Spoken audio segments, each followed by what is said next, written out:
Vamos falar do princípio fundamental da dinâmica, segundo a lei de Newton. Primeiro a gente vai analisar o caso geral, hoje a gente vai ver o movimento retilíneo em particular, e depois a gente vê mais para frente o movimento circular. A segunda lei de Newton fala que a resultante das forças, força resultante, a gente pode representar no lugar de R, pode colocar força resultante, é igual ao produto entre a massa vezes a aceleração vetorial. Vamos imaginar que a gente tem uma partícula fazendo um movimento circular e a gente tem a aceleração vetorial nessa direção e nesse sentido. Existe uma componente tangente à trajetória, que é a componente da aceleração tangencial, e uma componente centrípeta, que é a aceleração centrípeta. A soma vetorial dessas duas componentes, da tangencial com a centrípeta, pelo teorema de Pitágoras, é a aceleração vetorial. O ângulo entre elas aqui é de 90 graus. Na mesma direção e sentido da aceleração, a gente tem uma força. Na mesma direção e sentido da aceleração vetorial, a gente tem uma resultante das forças. Na mesma direção e sentido da aceleração tangencial, a gente tem uma resultante tangencial. E na mesma direção e sentido da aceleração centrípeta, a gente tem uma resultante centrípeta. Então, a segunda lei de Newton ela fala que na mesma direção e sentido que você tem uma aceleração, você tem uma força. Isso é extremamente importante. Resultante das forças também a gente faz pelo teorema de Pitágoras, porque o ângulo entre elas também é 90 graus. Então, a resultante ao quadrado, a resultante tangencial ao quadrado e a resultante centrípeta ao quadrado. Vamos analisar os principais tipos de movimento e ver quais as componentes da aceleração a gente tem e quais as componentes das resultantes a gente tem.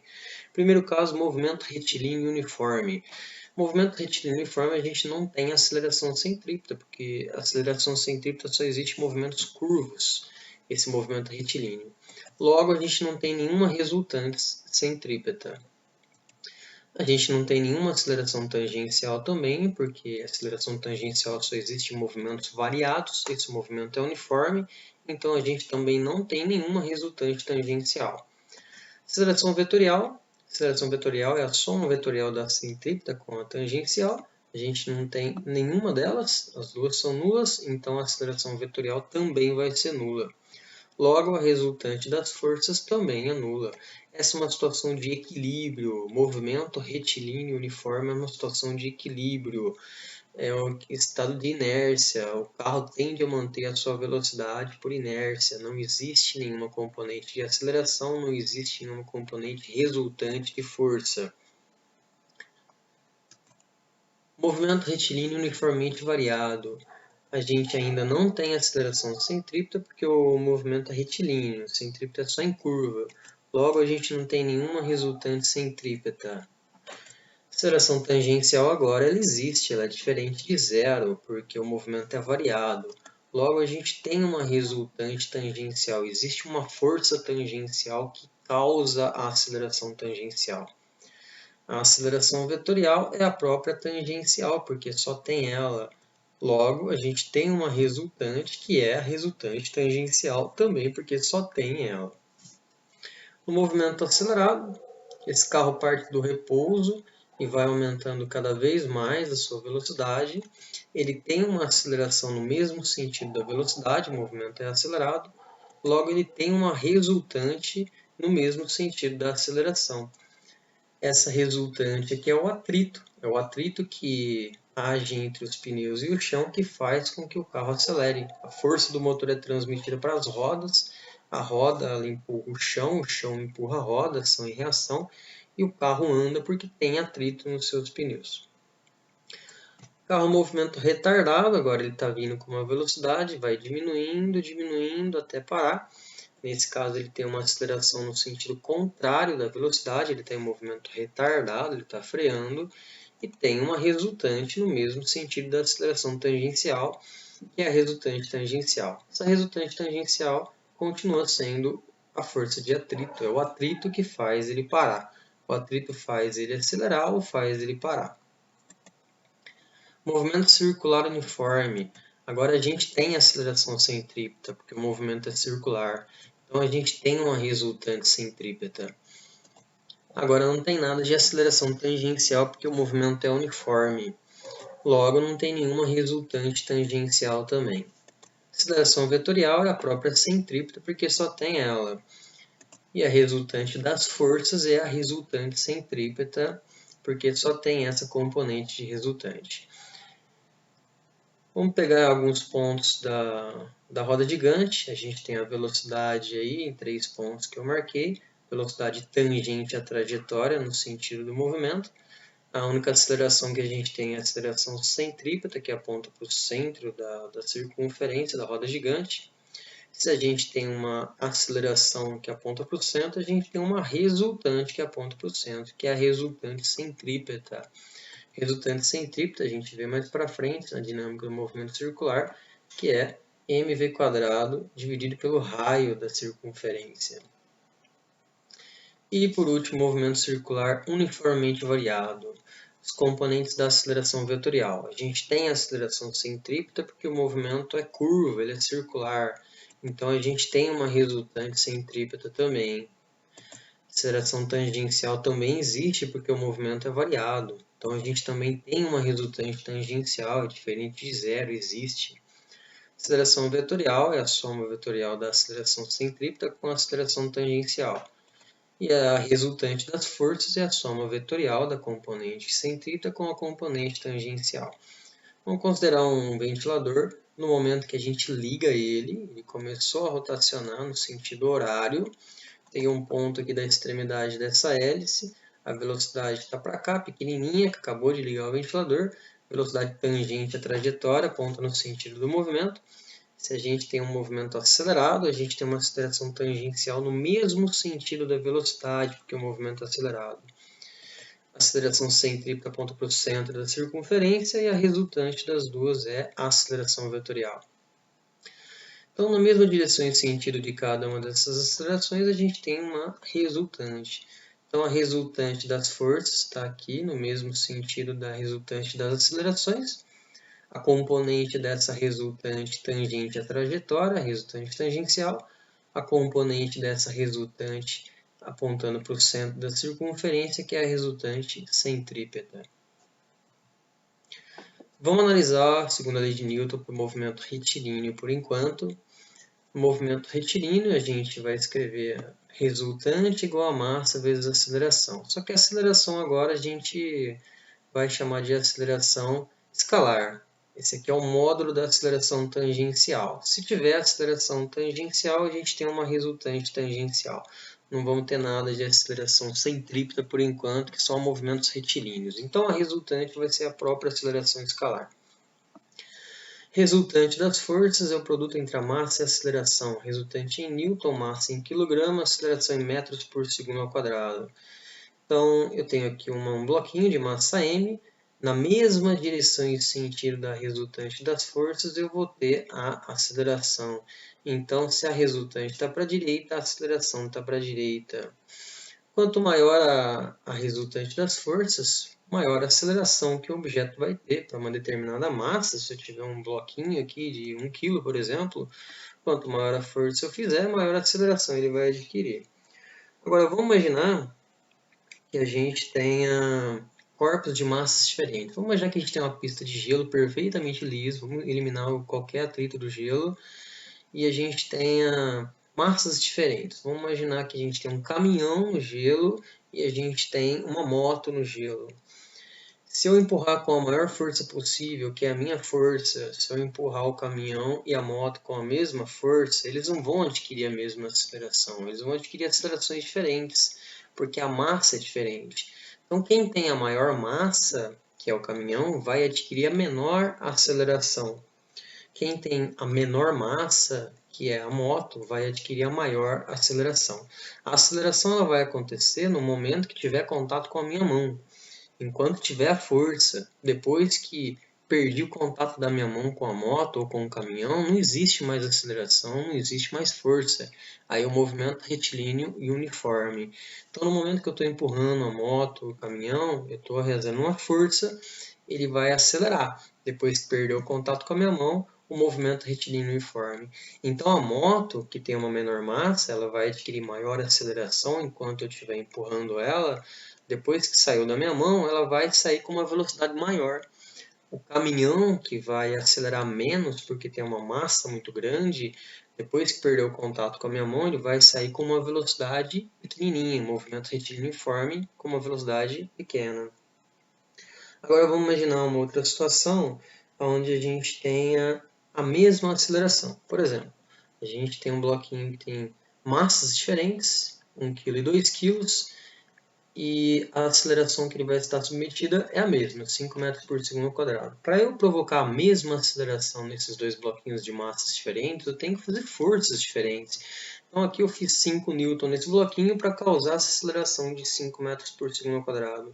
Se eu dobrei a massa, eu vou dobrar também a minha força. Eu tenho que fazer 10 N para provocar a mesma aceleração nesse bloquinho.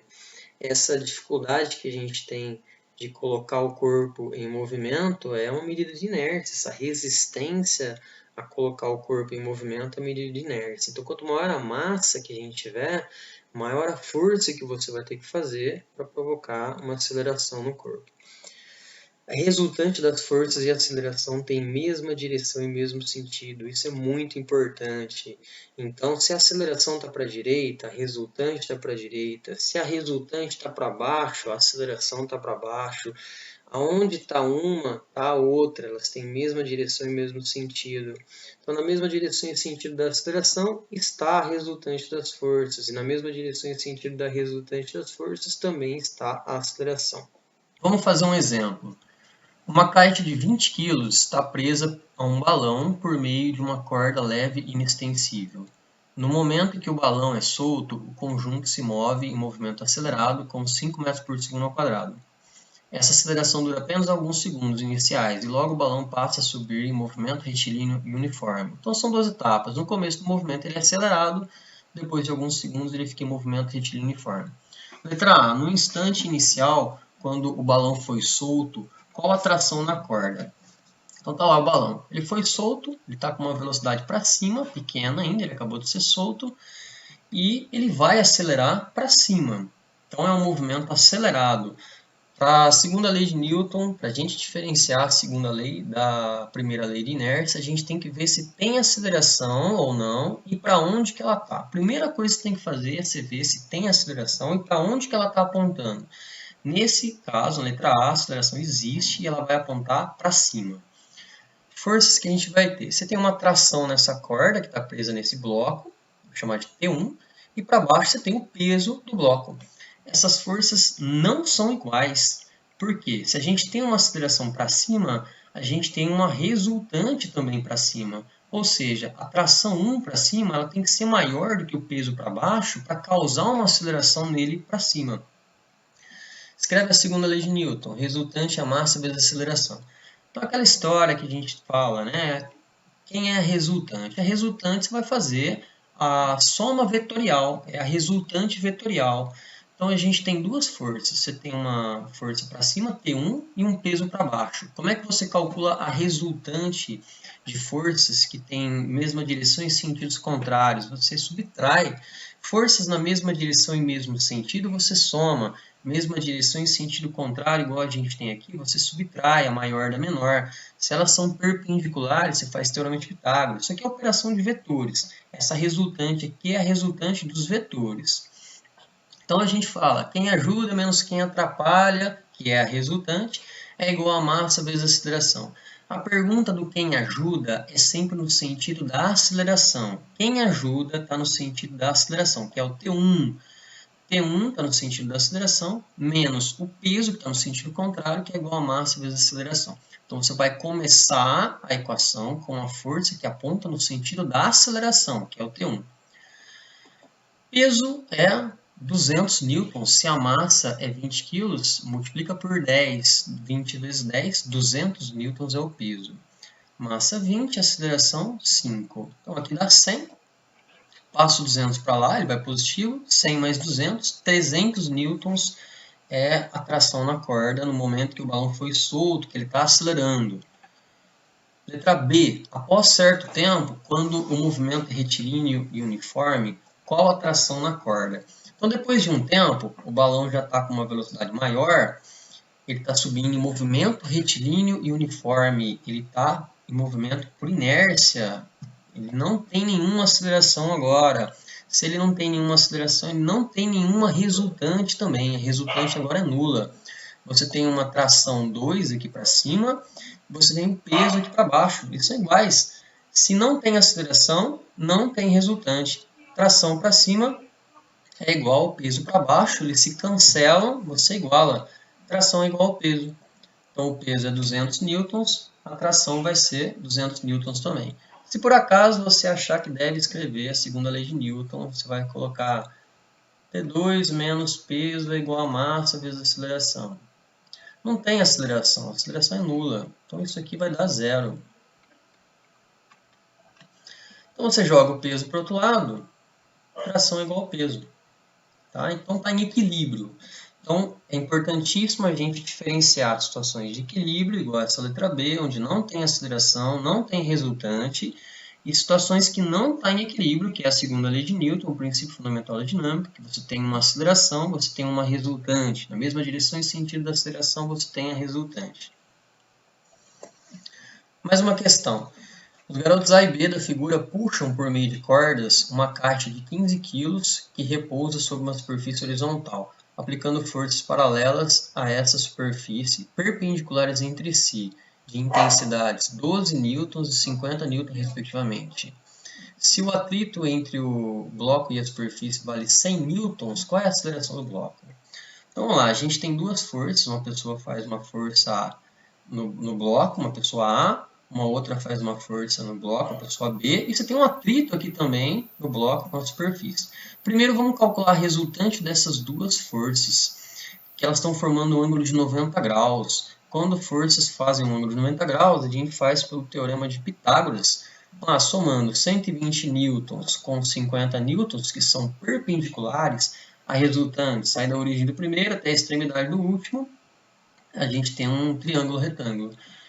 Resultante entre A e B. Primeiro eu estou calculando a resultante entre o A e B. Essa força resultante vai substituir as duas pessoas, por enquanto. Que é a hipotenusa. Hipotenusa ao quadrado, cateto ao quadrado, mais cateto ao quadrado. 120 ao quadrado, 14.400. 50 ao quadrado, 2.500. Tira a raiz, 16.900. 130 newtons é uma força que substitui essas duas forças das duas pessoas. Então, vamos imaginar que a caixa está sendo puxada por uma força de 130 newtons, que é equivalente dessas duas pessoas, é a resultante dessas duas pessoas. E a gente tem um atrito de 100 newtons no sentido contrário, de acordo com o enunciado. Para onde que essa caixa vai acelerar? Ela vai acelerar no sentido da resultante. A gente tem 130 para a direita, 100 para a esquerda, ou seja, a resultante vale 30 horizontal para a direita. Então, na mesma direção e sentido da resultante, a gente vai ter a aceleração. Resultante é massa vezes aceleração. Para você falar resultante, começa com a força que aponta no sentido da aceleração, que é a resultante entre A e B. Ela ajuda menos o atrito, que está no sentido contrário da aceleração, que é igual a massa vezes aceleração. Resultante entre A e B é 130, o atrito é 100, a massa é 15, 30 dividido por 15, 2 metros por segundo ao quadrado, então é a aceleração dessa caixa. Os problemas agora da apostila. Esses problemas são bem simples, é só a gente marcar quais são as componentes da aceleração e da resultante das forças que a gente tem.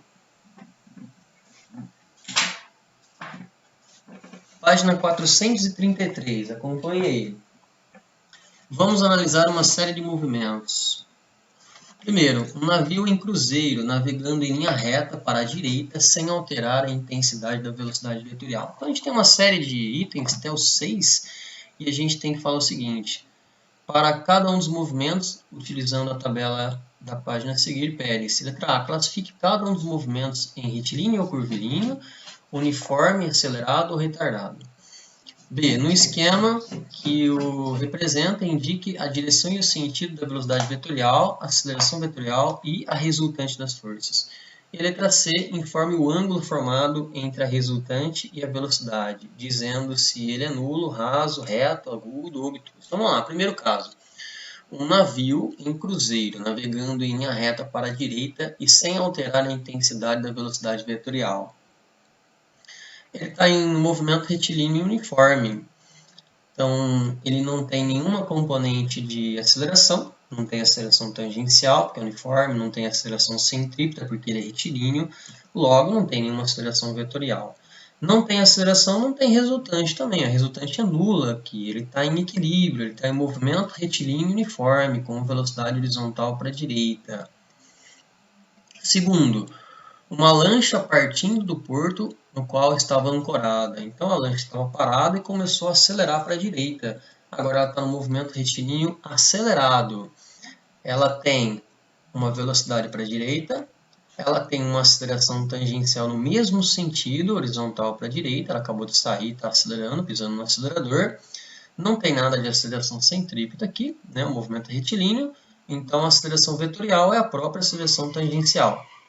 Se a gente tem uma aceleração para a direita, a resultante é para a direita também, na mesma direção e mesmo sentido.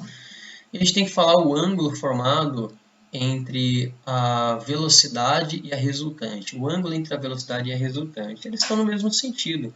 Velocidade para a direita, resultante para a direita, um ângulo zero, um ângulo nulo nesse caso. 3. Um avião pousando em uma pista retilínea. Então, ele está indo para a direita, só que agora ele está freando. Ele está em um movimento retilíneo retardado, ele está freando. Então, a velocidade está para a direita, e a velocidade indica o sentido do movimento, ele está indo para a direita. A aceleração tangencial está para a esquerda, já que ele está freando em movimento retardado. Não tem nada de aceleração centrípeta, né? O movimento é retilíneo. Então, a aceleração vetorial é a própria aceleração tangencial. Se a aceleração está para a esquerda, a resultante está para a esquerda também, mesma direção e mesmo sentido. O ângulo formado entre a velocidade e a resultante é um ângulo raso de 180 graus. Para a direita e para a esquerda, 180. Continuando aqui o item 4. 4. Um satélite em órbita circular. A velocidade escalar não varia. Ele está em movimento circular uniforme, MCU. Então, vamos imaginar que a velocidade está aqui, ele está em movimento circular uniforme no sentido horário. A gente não sabe, então eu coloquei a velocidade aqui nesse sentido. Se ele estivesse no sentido anti-horário, a velocidade seria no outro sentido para cá. Tanto faz a velocidade. E aqui ele tem aceleração centrípeta porque o movimento é curvo, mas não tem aceleração tangencial porque o movimento é uniforme. Então, a resultante, a aceleração vetorial, é a própria aceleração centrípeta que aponta para o centro da Terra. Se a aceleração centrípeta está apontando aqui para o centro, a aceleração resultante está apontando aqui para o centro, a resultante das forças também vai apontar para o centro da Terra, que é a resultante centrípeta, que a gente vai ver isso na apostila 3. Qual é o ângulo formado entre a velocidade e a resultante? É um ângulo de 90 graus. 5. Ponto que pertence a um disco acoplado a um motor segundos antes de atingir a rotação máxima. Então ele está em movimento acelerado, ele está aumentando o valor da velocidade ainda. Ele está no movimento circular acelerado. Então a gente tem um ponto aqui, vamos considerar que o movimento está no sentido horário. Então a velocidade é tangente à trajetória no sentido do movimento, essa é a velocidade vetorial. A gente tem a aceleração centrípeta, que aponta para o centro, porque o movimento é circular. A gente tem a aceleração tangencial, porque o movimento é acelerado. Tem as duas componentes da aceleração. Então, a resultante vai ser a aceleração vetorial, que é a soma vetorial das componentes tangencial e centrípeta. Na mesma direção e sentido da aceleração vetorial, a gente tem a resultante das forças, que é para cá, a resultante vetorial. Para cá a gente teria uma resultante tangencial, para cá a gente teria uma resultante centrípeta e a resultante das forças é no mesmo sentido da aceleração vetorial. Qual é o ângulo formado entre a resultante e a velocidade? Esse ângulo aqui, ó, é um ângulo agudo, menor que 90 graus. E o 6. Um automóvel executando uma curva no sentido horário e freando. Então ele está em movimento circular retardado, ele está freando. Vamos lá, então o carro está nesse sentido, esse sentido do movimento dele, a velocidade tangencial, tangente à trajetória, aponta no sentido do movimento. Tem aceleração centrípeta, porque ele está fazendo curva. Tem a aceleração tangencial, que ele está freando. A aceleração tangencial tem um sentido contrário da velocidade, porque ele está em movimento retardado. Diferente desse caso, que a aceleração tangencial e a velocidade têm o mesmo sentido, porque ele está em movimento acelerado. Aqui ele está em movimento retardado, então eles apontam sentidos contrários. Centrípeta para o centro, tangencial no sentido contrário da velocidade, e a aceleração vetorial resultante. No mesmo sentido da aceleração vetorial resultante, a gente vai ter a resultante das forças, que vai apontar para cá. Não está representado, mas a gente tem uma resultante centrípeta para cá, a gente tem uma resultante tangencial para baixo, e essa é a resultante das resultantes. Qual é o ângulo formado entre a velocidade e a resultante? O ângulo formado agora é um ângulo maior do que 90 graus, é um ângulo obtuso.